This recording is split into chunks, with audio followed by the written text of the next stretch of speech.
এই নাম্বারটা জানার জন্য তো কোর্টের অর্ডার লাগবে স্যার। না অভিজিৎ, তাতে সময় চলে যাবে।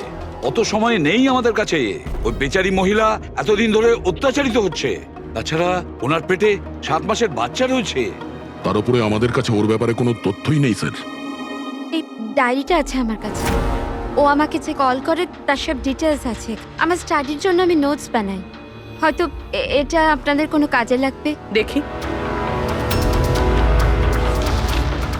স্যার, লাস্ট পেজে লেখা রয়েছে সব আত্মীয় স্বজন বাস ধরে সাতারা চলে যাবে।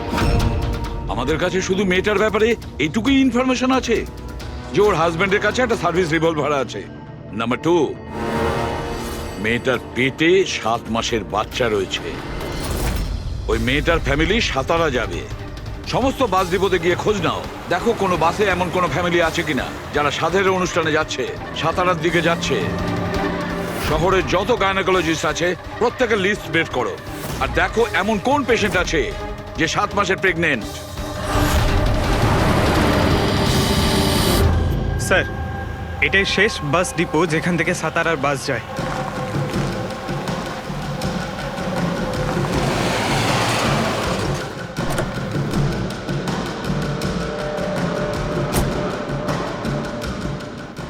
দাদা শুনুন, 1 মিনিট দাঁড়া। আজ দুপুরে এখানে এই ডিপো থেকে সাতারার বাস ছাড়ার কথা ছিল না? না, একটা বাস তো যাওয়ার কথা ছিল, কিন্তু 1 ঘন্টা আগে। আসলে ইঞ্জিনটা খারাপ হয়ে যাওয়াতে লেট হয়ে গেছে। সেই বাসটা কোথায় আছে? ওই যে ওই বাসটা। এইটা? এটা? হ্যাঁ হ্যাঁ। আচ্ছা, আপনারা সাতারা যাচ্ছেন তো? হ্যাঁ। হ্যাঁ, কেন? আপনারা কি এখানে সাধের অনুষ্ঠানে এসেছিলেন? হ্যাঁ, কিন্তু আপনারা কারা? দেখো, আমরা সিআইডি থেকে আসছি। এই 7 টাকার ছিল। আমার আত্মীয় নয়নার, কিন্তু কি হয়েছে? এই নয়না কোথায় থাকে? ওর ঘরের অ্যাড্রেসটা দাও তো। B200 Shantiniwas Versova. Thank you, thank you. হ্যাঁ দয়া, এই ডিপোতে একটা ফ্যামিলি পাওয়া গেছে। হ্যাঁ, ওরই ফ্যামিলি। আর মেয়েটার নাম হলো নয়না। ঠিকানা হলো B200 শান্তিনিবাস বার্সোবা। আচ্ছা তাই নাকি? ভাই গাইনোকোলজিস্ট আমাদের এই অ্যাড্রেসে দিয়েছেন। তুমি ওখানে পৌঁছো, আমরা ওখানেই যাচ্ছি। ঠিক আছে, আমরা পৌঁছাচ্ছি। ওকে। বাসোবা।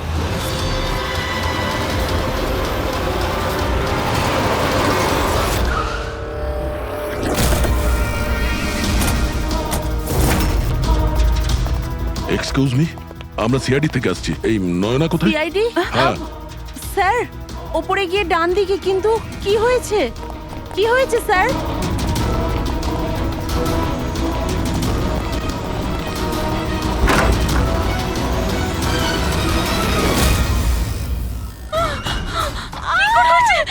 প্লিজ সামলান নিজেদের আপনারা।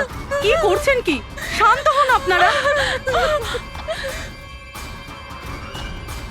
এটা কি হয়ে গেল? ও সুইসাইড করেই নিল। গুলি চিনের নিচের থেকে উপরের দিকে গেছে। স্যার, অনেকটা রক্ত বেরিয়েছে। মনে হচ্ছে অনেকটা সময় কেটে গেছে। পিছনে সরো। কি হলো? দাদা দেখ, দাদা। নয়না,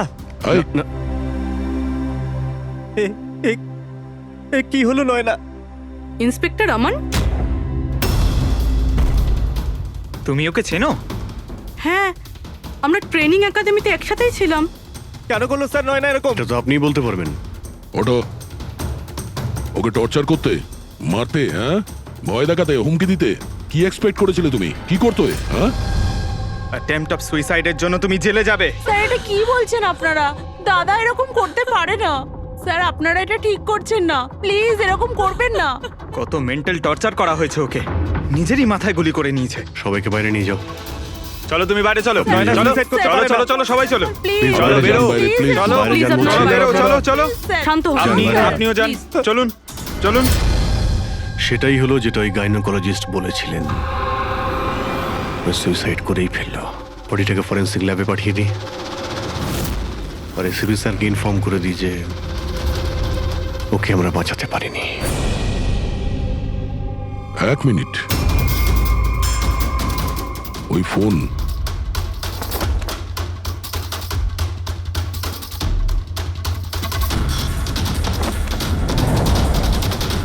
কিন্তু কোথায় যেতে পারে? আচ্ছা, ওনার ফোন কি কেউ দেখেছেন কোথাও? আপনি জানেন? কেউ দেখেছেন কি? হ্যাঁ, স্যার আমি ফোন করছি ওর নাম্বারে।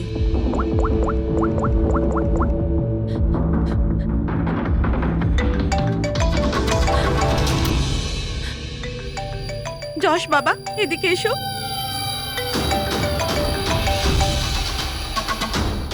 ফোন তোমার কাছে দাও।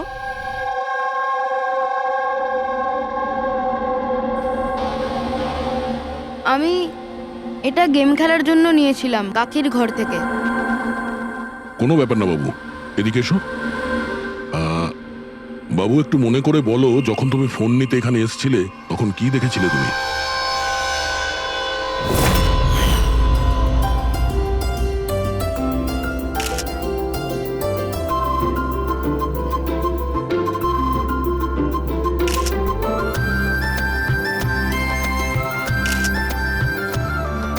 নয়না কত খুশি লাগছে তাই না? কাকি আমার সাথে মোবাইলে গেম খেলবে? গেম? এখন এখন তো এত লোকজন আছেন আর আমার ফোনটাও আমার ঘরেই পড়ে আছে, তো এখন তো খেলতে পারবো না, কিন্তু পরে খেললে হবে। হ্যাঁ। এখন না, তুমি গিয়ে ফ্রেন্ডসদের সাথে খেলো, ওকে? ঠিক আছে। যাও। আরে দাদা বৌদির সাথে গিয়ে ফটো তুল না। হ্যাঁ আমি যাচ্ছি।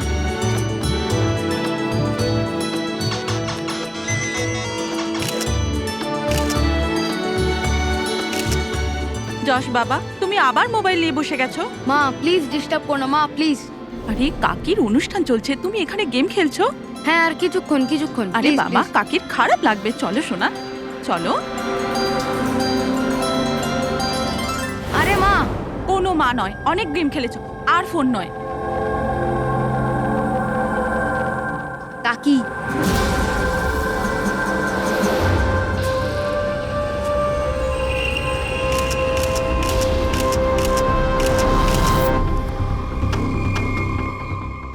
কাকির ফোন কোথায় থাকতে পারে? হ্যাঁ,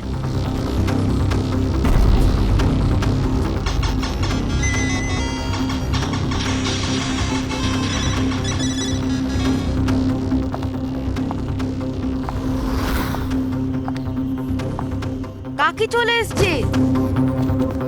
কিন্তু এরপর তুমি ফোনটা ফেরত কোথা থেকে পেলে? এখানে বাইরে পড়েছিল। থ্যাংক ইউ বাবু, তুমি আমাদের অনেক সাহায্য করলে।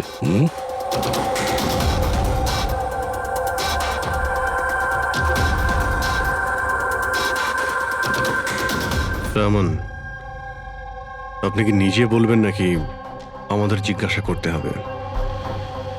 তুমি নিজে একজন পুলিশ অফিসার, তুমি তো জানো যে আমরা ইন্টারোগেশন কি করে করি। স্যার স্যার আমি ওকে ট্রেনিং এর সময় থেকে চিনি।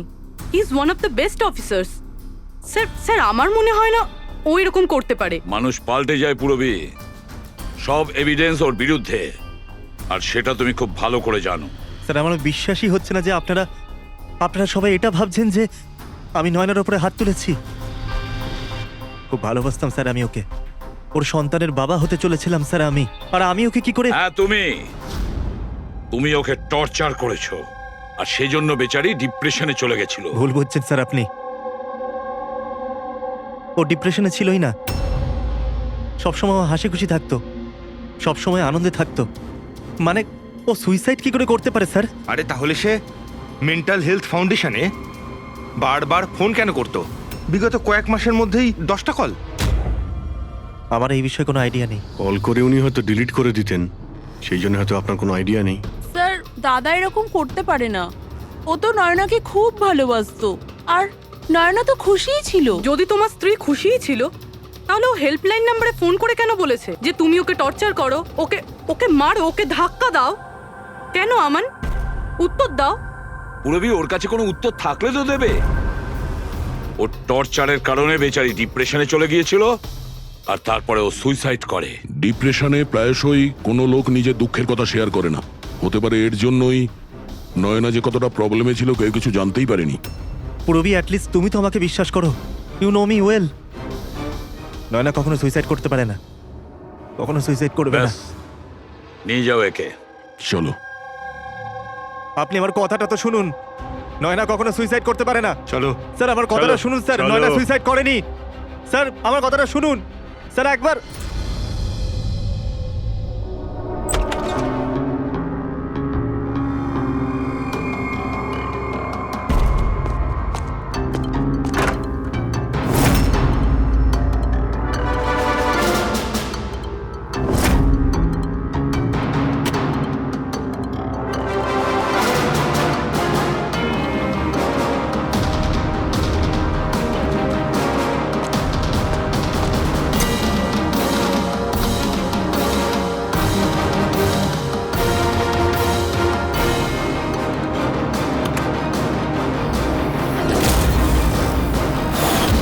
স্যার নয়না যখন সুইসাইডই করতে চাইছিল তাহলে ওর আসন্ন সন্তানের জন্য অনলাইন ওয়েবসাইট থেকে বেবি প্রোডাক্টসের শপিং কেন করেছিল?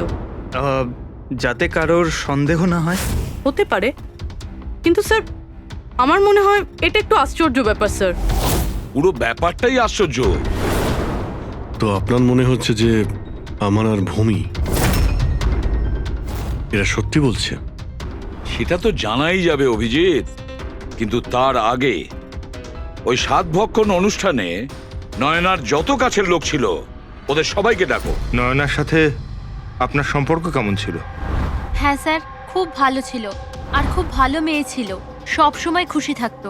তাহলে আপনারও কি মনে হয়েছে যে ওর সঙ্গে কোনো গন্ডগোল হচ্ছে বা কোনো সমস্যা হয়েছে? আমরা অনেক কথা বলতাম, কিন্তু কখনো মনে হয়নি যে ওর হাজবেন্ডের সাথে বা বিয়ে নিয়ে কোনো প্রবলেম ছিল। শোনো বাবা, তোমার তোমার কাকিমাকে কেমন লাগতো? ভালোবাসতেন তোমায়? হ্যাঁ, কাকি আমাদের বাচ্চাদের খুব ভালোবাসতো আর আমাকেও খুব ভালোবাসতো। উনি ওনার ফোনে আমায় গেমও ইনস্টল করতে দিয়েছিল। আচ্ছা, কাকিমা কখনো তোমাকে এমন কোনো কথা বলেছিল যেমন ওনার তোমার কাকার সাথে কোনো ঝগড়া হয়েছে অথবা ঝামেলা হয়েছে, এরকম কিছু? না, কাকি প্রেগনেন্ট ছিল তো, তাই জন্য উনি তাড়াতাড়ি রেগে যেতেন। আর মাই আমায় বলেছিল যে আমি যেন ওনাকে বিরক্ত না করি। আচ্ছা, নয়নার ব্যবহারে আপনার মানে কোনো সন্দেহ হয়েছিল? না, একদমই না। ও তো খুব খুশি ছিল, পুজোতে ফাংশনে ডান্সও করেছিল। ইনফ্যাক্ট অনেক বেশি এক্সাইটেড ছিল নিজের ফটোশুট নিয়ে। আর কোনো ছবি আছে? স্যার নয়না যতগুলো ফটো সব এর মধ্যেই আছে। ঠিক আছে, এগুলো আমরা রেখে দিচ্ছি। এখন আপনি আসতে পারেন। Thank you very much. Thank you sir. Sir, সবকিছু শোনার পরে আমার তো মনে হচ্ছে যে এ এমন সত্যি কথাই বলছে।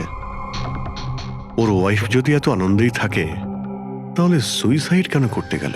সেটাই তো, সুইসাইড কেন করবে?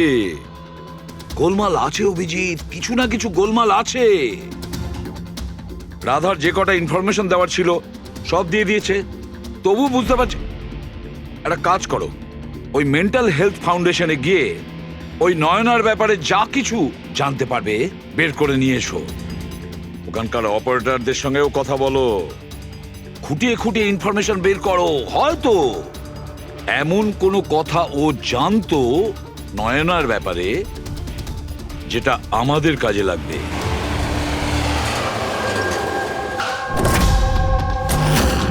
আমরা সিআইডি থেকে আসছি, আপনাকে কিছু জিজ্ঞাসাবাদ করব। এই নাম্বারটা থেকে আপনার ফাউন্ডেশনে একজন লেডি ফোন করতেন, উনি সুইসাইড করেছেন। এর পুরো ইনফরমেশন চাই আমাদের। কবে কল করেছিল, কতবার করেছিল, কখন করেছিল, পুরো ডিটেল। আমি এক্ষুনি চেক করছি।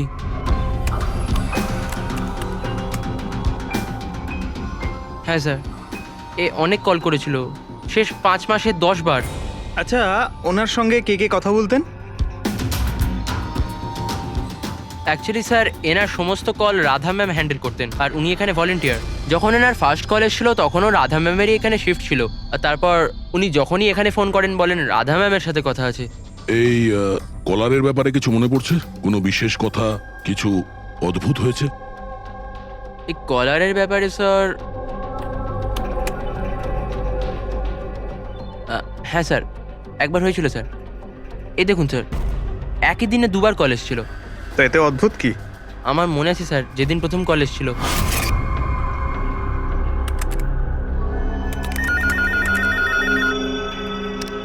Hello, how may I help you? Hello, আমি রাধা ম্যাডামের সাথে কথা বলতে চাই। হ্যাঁ, শিওর।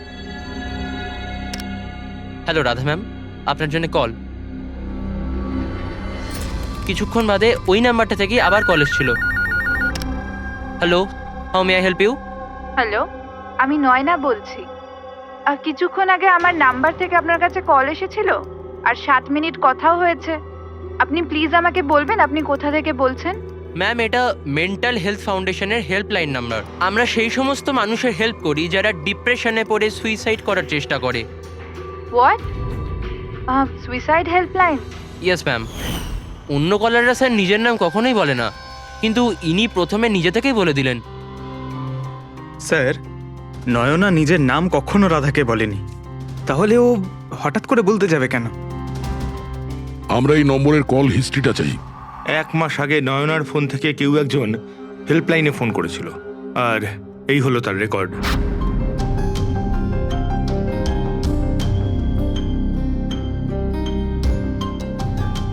দশ তারিখ তো সেকেন্ড স্যাটারডে ছিল, তো তো কি হচ্ছে? কারণ সেকেন্ড আর ফোর্থ স্যাটারডে বাড়িতে ওর বন্ধুরা আসতো। মানে ওদের মধ্যে কেউ? এই দুটো কল তো দুপুরে দেখাচ্ছে। হ্যাঁ, ওর সমস্ত বন্ধুরা দুপুরেই আসতো। কতজন আসতো? তা প্রায় 8-10 জন। আচ্ছা, তুমি কি নয়নার সব বন্ধুদের চেনো? সবাইকে তো নয়, কিন্তু অনেককেই চিনতাম। আমার বোন ভূমিও আসতো। ভূমি, একটা কথা বল। গত মাসে যখন তুমি ওর বাড়িতে গিয়েছিলে দেখা করতে, তখন এমন কিছু হয়েছিল? মানে আমি বলতে চাইছি, অদ্ভুত কোনো ঘটনা বা সেরকম কিছু নিজেদের মধ্যে, বা কোনো খেলার সময় কিছু মনে আছে? না স্যার, এরকম তো কিছুই হয়নি। আমরা প্রতিবারের মতো যেমন খেলতাম সেরকমই খেলছিলাম। আর নয়না, ওকে দেখে কিছু কিছু ডাউট হয়েছিল? স্যার, নয়না তো খুশিই ছিল, ইনফ্যাক্ট মজা করছিল। হ্যাঁ, কিন্তু কিছুক্ষণ পর জানি না একদম সিরিয়াস হয়ে গেছিল, চিন্তিত লাগছিল। জানি না ওর কি হয়েছিল। 5151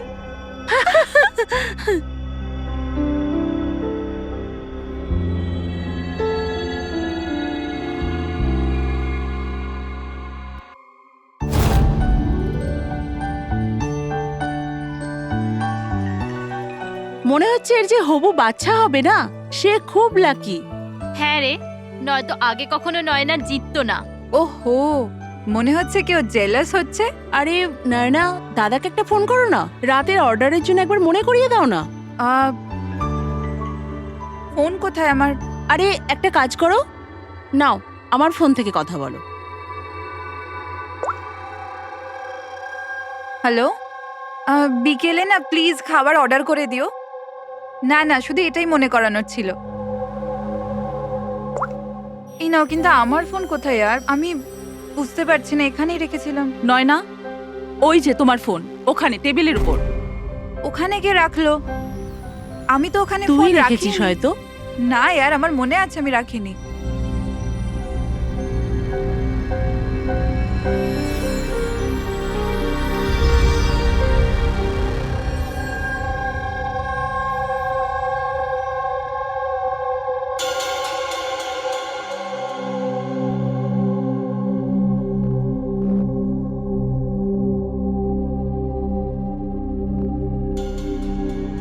কে কল করেছিল? কি হলো? হ্যাঁ, তুই ঠিক আছিস তো? হ্যাঁ, কেন? জানভি, তোর কোনো টেনশন নেই তো? না, কোনো প্রবলেম নেই। কেন? তোদের যদি কোনো প্রবলেম থাকে তো প্লিজ আমায় বলিস। কেমন প্রবলেম? কি বলছিস তুই? তোর কি হয়েছে হঠাৎ করে? আরে কিছু হয়নি, প্রেগন্যান্সির মধ্যে এরকম মুড সুইংস হয়ে থাকে, এটা একটা ন্যাচারাল ব্যাপার। চলো আমরা সবাই খেলাটা কন্টিনিউ করি। স্যার, নয়না ভূমির ফোন থেকে আমানের সাথে কথা বলছিল দুপুর 1:03 থেকে 1:04 পর্যন্ত। 1:04 পর্যন্ত? আরে সুইসাইড হেল্পলাইনে যে প্রথম ফোন করা হয়েছিল 7 মিনিটের জন্যে, সেটা 12:57 থেকে 1:04 অবধি চলেছিল। আর সেকেন্ডটা 1:20 থেকে 1:21 পর্যন্ত। তার মানে অভিজিৎ, ওই 7 মিনিটের কলটা নয়না নিজে করেনি। কারণ ওই সময় নয়না আমানের সাথে কথা বলছিল ভূমির ফোন থেকে। Exactly.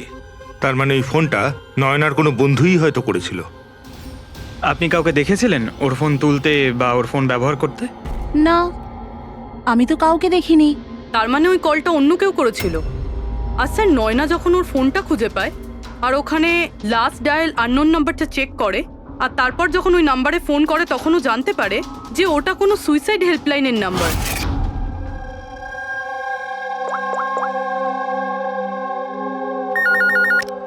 Hello, how may I help you? Hello, আমি নয়না বলছি। কিছুক্ষণ আগে আমার নাম্বার থেকে আপনার কাছে কল এসেছিল আর 7 মিনিট কথাও হয়েছে। আপনি প্লিজ আমাকে বলবেন আপনি কোথা থেকে বলছেন? ম্যাম, এটা মেন্টাল হেলথ ফাউন্ডেশনের হেল্পলাইন নাম্বার। আমরা সেই সমস্ত মানুষের হেল্প করি যারা ডিপ্রেশনে পড়ে সুইসাইড করার চেষ্টা করে। হোয়াট? Suicide helpline? এটা জানতে পেরে ও চিন্তায় পড়ে যায় আর ভাবতে আরম্ভ করে সুইসাইড কে করতে চায়। স্যার, এই ফোন কলটা নয়না যদি না করে তাহলে এটাও তো হতে পারে যে আগে যে সমস্ত কলগুলো করা হয়েছে সেটা নয়না করেনি, অন্য কেউ করেছে। ভূমি, তুমি ওই গেম খেলার সময় ডায়েরি রাখো তো, মানে স্কোর নোট করো তো প্রত্যেকটা খেলার? ব্যাস ওই ডায়েরিটা আমার চাই। Okay sir.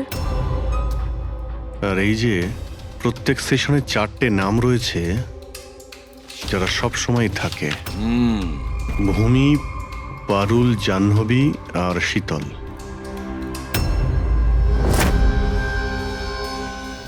রাধা, একবার চেষ্টা করে দেখো, এই 3 জনের কথা শোনো। দেখো এই 3 জনের মধ্যে কেউ কি তোমার সঙ্গে কথা বলেছিল? আমি এসব কেন করব? আমি আমার লাইফে খুব খুশি। আমি সুইসাইড কেন করব? যদি আমি ফোন করতাম তো নিজের ফোন থেকে করতাম, নয়নার ফোন থেকে কেন?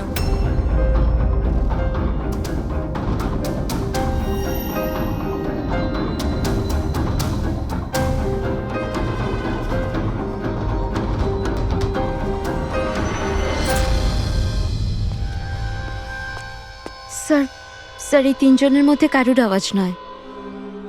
স্যার, হ্যাঁ, এই 3 জন তো না বলছে, শুধু শীতল বাকি আছে। ওর ব্যাপারে কিছু জানতেই পারছি না। কিছু জানতে পারোনি মানে কি বলতে চাইছো? স্যার, এই 3 জনের মধ্যে কেউ শীতলকে চেনেই না। জাহ্নবী বলল শীতলের সাথে নয়নার গাইনোকোলজিস্টের চেম্বারে দেখা হয়েছিল আর ওখানে ওদের বন্ধুত্ব হয়ে যায়। শীতলকে এদের মধ্যে কেউই পার্সোনালি চেনে না। কোনো ব্যাপার না, ওই 3 জনের হেল্প নিচ্ছি আমরা। এবার শীতলের স্কেচ করাবো আমরা, তারপরে দেখবো।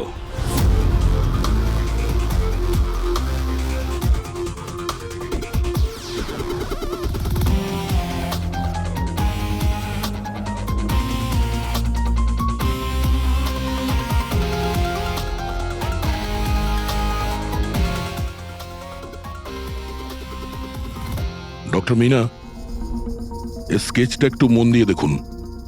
আচ্ছা, এই মেয়েটা আপনার এখানে চিকিৎসা করাতে আসতো? I don't think so. আমার তো মনে পড়ছে না যে এরকম কোনো লেডি আমার কাছে কোনোদিন এসেছিল। কে ইনি? এর নাম শীতল। আমরা এটা বুঝতে পারি যে আপনার এখানে এত পেশেন্ট আসে যে এই সমস্ত পেশেন্টের নাম মনে রাখা তো মুশকিলের ব্যাপার। রাইট, বাট আমি আমার সব পেশেন্টদের পার্সোনালি চিনি অ্যান্ড আই এম শিওর শীতল নামের কোনো পেশেন্ট আমার কোনোদিন ছিলই না। আচ্ছা, এই যে এই আপনার ক্লিনিকে সিসিটিভি ক্যামেরা লাগানো রয়েছে, এর ফুটেজ আমরা পেতে পারি? I don't think so, because ওটার স্টোরেজ ফুল হয়ে গেছিল, তাই আমাদের ডিলিট করতে হয়েছিল। ওকে, anyway, thank you.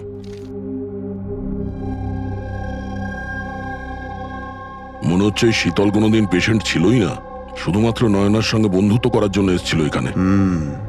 Or plan ছিল নয়নার সঙ্গে বন্ধুত্ব করে ওর বাড়িতে ঢোকার।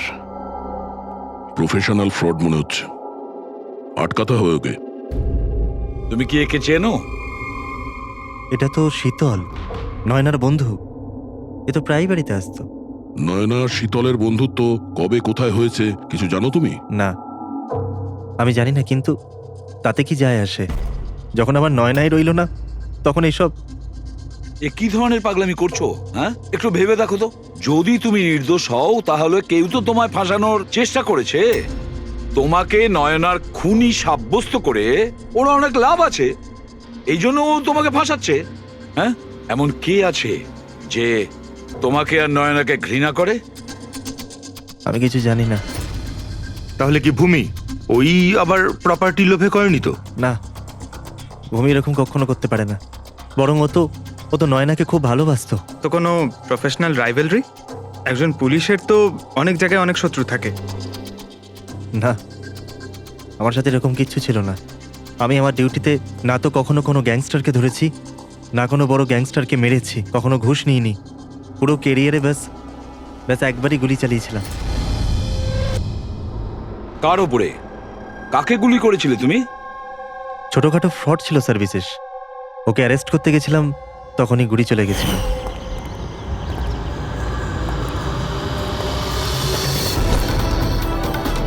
এই বিশেষ, খবরদার ইন্সপেক্টর। হয়তো এই লোকটারই কোনো ভাই বা আত্মীয় প্রতিশোধ নেওয়ার জন্য এসব করেছে। না, যখন আমরা ওকে অ্যারেস্ট করতে গেছিলাম তো ওর কোথাও কোনো পরিবার ছিল না, হয়তো অনাথ ছিল। ঠিক আছে, যদি ওই লোকটার কোনো আত্মীয় স্বজন থাকে তাকে আমরা ছাড়বো না। স্যার আমান ঠিক বলছিল, ওই লোকটার নিজের বলতে কেউ নেই, ফ্যামিলি, স্ত্রী, বাচ্চা কেউ না। তাহলে এর প্রতিশোধ কে নিচ্ছে? বাড়ির লোক নয়, কোনো বন্ধু হতে পারে। বন্ধুরা হয়তো প্রতিশোধ নিয়েছে। বন্ধুত্বের জন্য কে আজকাল নিজের প্রাণের ঝুঁকি নেয় স্যার? এসব তো শুধু গল্পের বইতেই দেখা যায়। নন্টে ফন্টে, হাবলু ঘাবলু, এখন এসব কোথায় স্যার? এটা কি? স্যার একটা স্টোরের চুরির ঘটনায় বিশেষের সাথে আরও একটা নাম আছে, রেখা। রেখা? দুজনে মিলে অনেক চুরি করেছে। এদের ফটো দেয়নি কেন? স্যার এরা তো ছদ্মবেশে চুরি করতো, হয়তো এই জন্যে। আর যখন বিশেষ মারা যায় তখন হয়তো এই জুটিটা ভেঙে যায় আর এই রেখা একা হয়ে যায়। রেখা? আমি জানি এই রেখা কে। স্যার আমাদের ইনফর্মার এই বাড়িটার অ্যাড্রেসে দিয়েছিল।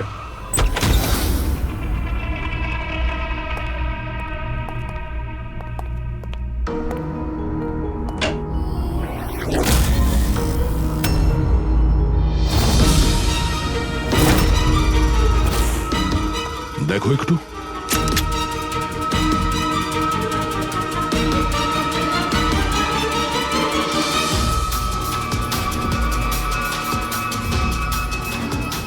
স্যার মারা গেছে। একটু উল্টা ওকে। শীতল? আমাদের সন্দেহ ঠিকই ছিল, শীতলই রেখা। কিন্তু স্যার আমরা তো ভাবছিলাম যে সব শীতল করছে। পঙ্কজ, অন্য কেউ আছে এর পেছনে। ও জানতে পেরে গেছিল যে আমরা শীতলের কাছে যে কোনোভাবেই হোক পৌঁছে যাব।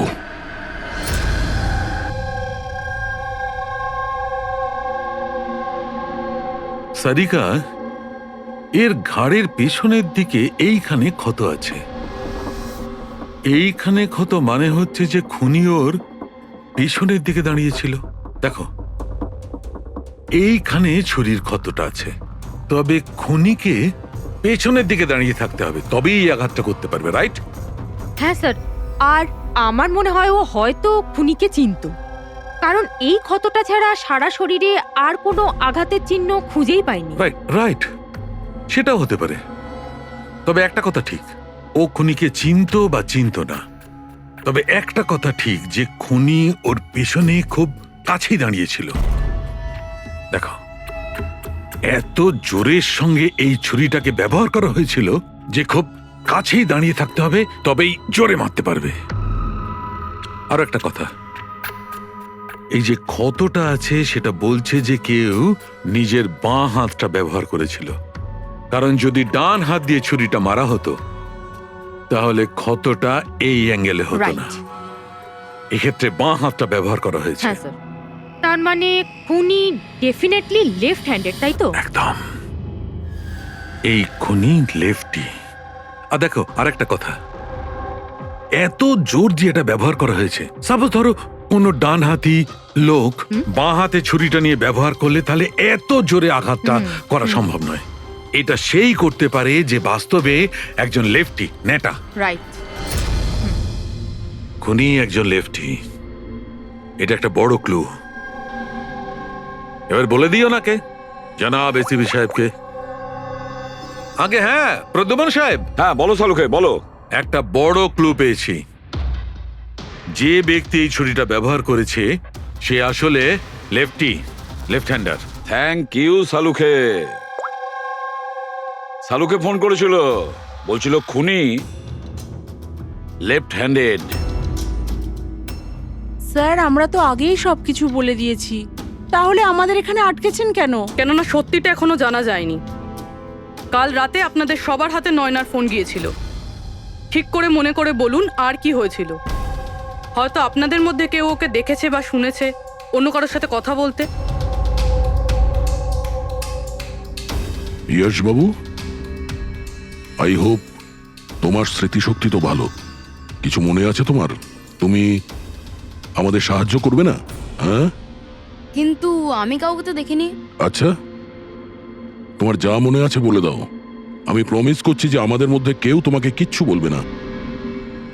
আমি কাকির রুমে তো গিয়েছিলাম, কিছুক্ষণের জন্য ফোন নিতে গেছিলাম। তারপর আমি গেম খেলছিলাম আর আর কেউ আসছিল ওখান থেকে। তারপর আমি ফোনটা ওখানে সাইডে রেখে চলে গেছিলাম। কোন গেম খেলছিলে তুমি? স্যার এটা কাকির মোবাইলে তুমি এই গেমটাই খেলছিলে? হ্যাঁ, আমি আর আমার বন্ধু নীলজ আমরা সবসময় এই গেমটাই খেলি। এই গেম তো অনেকেই একসঙ্গে খেলতে পারে, আর সবাই একে অপরকে দেখতেও পায়। তো নীরজ তোমাকে দেখতে পাচ্ছিল যখন তুমি ফোন ওখানে রাখো। স্যার, ফোনে তো রেকর্ড হচ্ছিল, ওখানে কি হয়েছিল সেটা নীরজের ফোন থেকে জানা যেতেই পারে। ঠিক আছে, আমরা নীরজকে ডেকে নিচ্ছি। দেখো বাবা, ঘাবড়াবে না, এখানে আমরা সবাই তোমার বন্ধু। শুধু কিছু জিজ্ঞেস করার আছে ইনফরমেশনের জন্য। যে গেম তোমরা খেলো না মোবাইল থেকে, সেগুলোর ব্যাপারে। যখন তুমি নিজের মোবাইলে গেম খেলছিলে তোমার বন্ধুর সাথে, তখন তুমি ওকে দেখতে পাচ্ছিলে তো? হ্যাঁ। আচ্ছা, আর একটা কথা বলো, যখন তুমি ওকে দেখতে পাচ্ছিলে তখন কি তুমি ওর পেছনে কাউকে দেখেছিলে? না, শুধু যশই ছিল। 1 মিনিট স্যার, যখন যশ ফিরে এলো না ততক্ষণ স্ক্রিন লক হয়নি। স্ক্রিন লক হয়নি মানে? স্যার মানে গেম অ্যাক্টিভ ছিল, আর যখন গেম অ্যাক্টিভ থাকে তখন ও নিজে নিজেই স্ক্রিনশট নেয়। তাহলে তখনও নিশ্চয়ই নিয়েছে, আর প্রত্যেকটা স্ক্রিনশট ফোনে সেভ হয়ে থাকে। হ্যাঁ স্যার। দাও তোমার ফোনটা দাও। Thank you.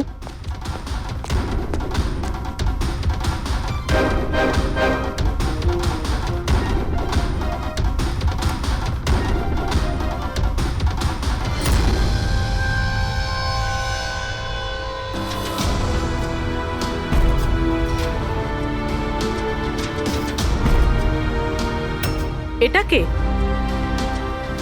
এটা এটা নয়না তো নয়। না, এটা নয়না নয়।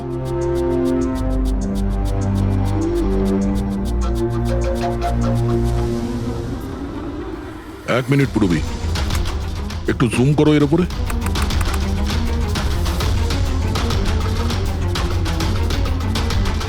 মেহেন্দি আর লেফট হ্যান্ডে,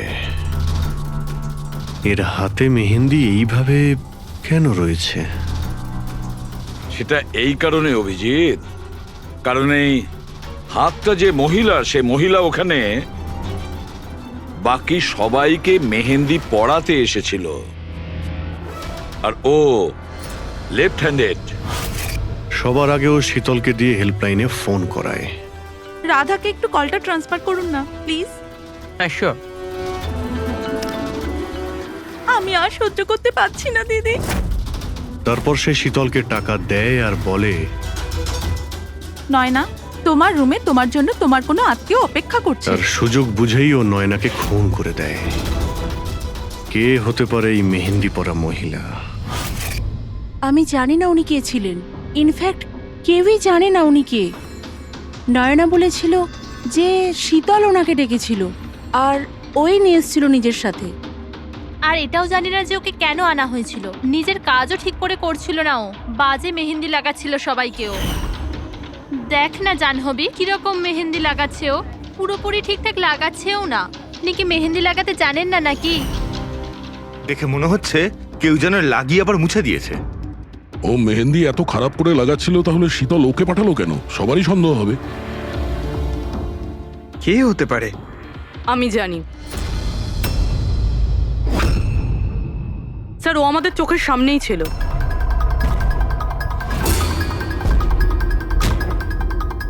আর আমরা ওকে সন্দেহই করিনি।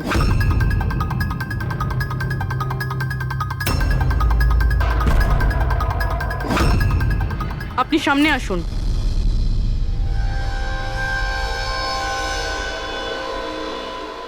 আপনার বা হাতটা দেখান।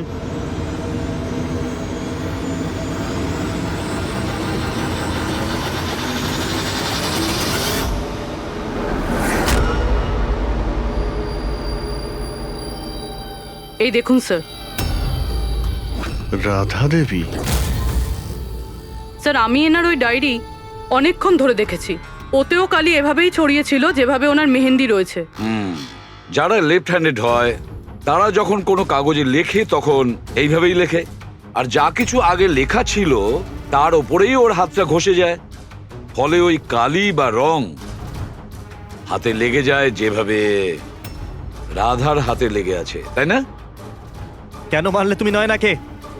কি ক্ষতি করেছিল তোমারও? হ্যাঁ, কারণ তুমি আমার বিশেষকে মেরেছিলে। তুমি আমার বিশেষের প্রাণ নিয়েছিলে। আমি বিশেষকে ভালোবাসতাম। ওর বাচ্চার মা হতে চলেছিলাম আমি। আর তুমি এনকাউন্টারে ওকে গুলি মেরে দিলে। মেরে দিলে আমার বিশেষকে, মেরে দিলে তুমি বিশেষকে। আর সেই জন্য তুমি ঠিক করো তুমি ওর থেকে প্রতিশোধ নেবে।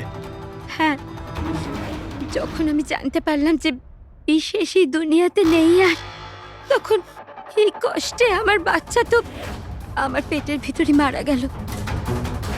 স্যার, এরই জন্যে তুমি আমার বাচ্চার প্রাণ নিয়েছো। যখন আমি জানতে পারলাম নয়না মা হতে চলেছে, তখন আমার মাথায় রক্ত চেপে গেল। যে যে সুখ আমি নিচে পেলাম না, সেটা আমি নয়নাকে কি করে দিতে পারি?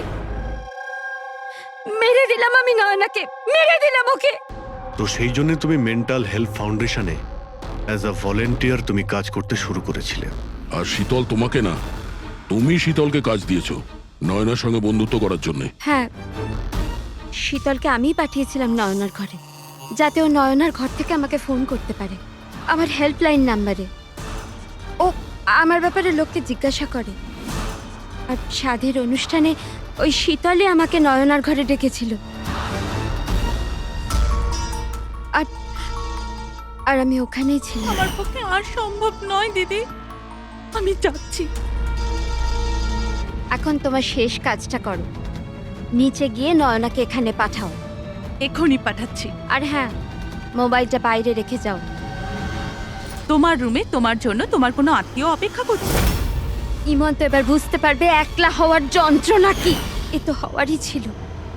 একটা মায়ের থেকে তার বাচ্চাকে কেড়ে নিয়ে ও মা হতে চলেছিল। এই জন্যই আমি নয়নাকে মেরে দিয়েছি। আর তারপর চালাকি করে আপনি নিজে সিআইডির কাছে এলেন, যাতে আমাদের আপনার উপর সন্দেহ না হয় আর আমরা অন্য কাউকে সন্দেহ করি। আর যখন তুমি দেখলে যে আমরা ওকে অ্যারেস্ট করছি না, তখন তুমি শীতলকেও মেরে ফেললে সাক্ষী নির্মূল করার জন্য। রাধা, এটা কিরকম প্রতিশোধ নিয়েছো তুমি? আইন তোমাকে কোনোদিন ক্ষমা করবে না। তোমার তো কঠোর শাস্তি হবে। সারা জীবন ধরে জেলের গড়াদের পিছনে তোমাকে কাটাতে হবে।